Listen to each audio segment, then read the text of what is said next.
Sorotan lain, Saudara, revisi Peraturan DPR RI Nomor 1 Tahun 2020 tentang tata tertib yang menyatakan bahwa DPR bisa mencopot sejumlah pejabat negara yang pernah menjalani fit and proper test menuai kontroversi. DPR beralasan langkah itu dilakukan sebagai bentuk upaya meningkatkan pengawasan. Sementara di lain pihak ada kritik, kebijakan itu dinilai intervensi yang merusak sistem tata negara. DPR merevisi peraturan soal tata tertib DPR nomor 1 tahun 2020.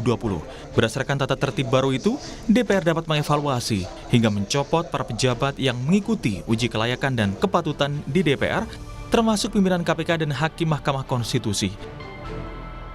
Hal ini terlihat pada bunyi ayat 1 pasal 228A dalam rangka meningkatkan fungsi pengawasan dan menjaga kehormatan DPR terhadap hasil pembahasan komisi.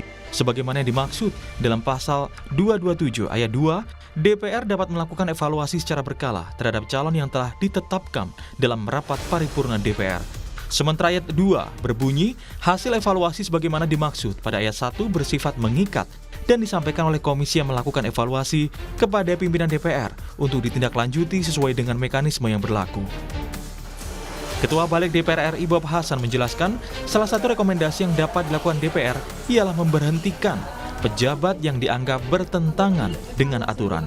Ia menambahkan, evaluasi terhadap pejabat yang diparipurnakan melalui fit and proper test dapat dievaluasi secara berkala, diantaranya Panglima TNI, Kapolri, Jaksa Agung, pimpinan KPK, hingga Ketua BPK. Peraturan 228A diselipkan pasal bahwa DPR memiliki kewenangan untuk melakukan evaluasi terhadap jabatan calon-calon yang sebelumnya dilakukan fit and proper test melalui DPR.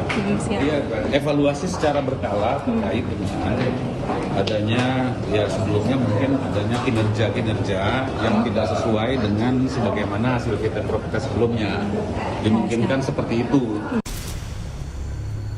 Sementara Ketua Dewan Nasional Setara Institut Hendardi mengkritik keputusan DPR yang dapat mengevaluasi hingga mencopot para pejabat yang mengikuti uji kelayakan dan kepatutan di DPR. Menurut Hendardi, keputusan itu adalah bentuk intervensi keliru atas prinsip check and balance dalam sistem ketatanegaraan. Baiknya DPR berfokus pada tugas utama pembentukan undang-undang, pengawasan atas terjaganya undang-undang atau berjalannya undang-undang, dan yang dibentuk dan fungsi budgeting secara lebih berkualitas, bukan merancang ranjau-ranjau politik dan kekuasaan yang ditujukan bukan untuk kepentingan rakyat, tetapi memaksa kepatuhan.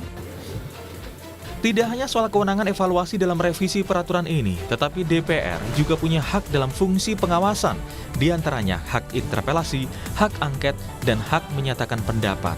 Lalu, bagaimana dengan pelaksanaan aturan baru itu dengan penerapan hak-hak DPR untuk evaluasi pejabat? Tim Liputan, Kompas TV.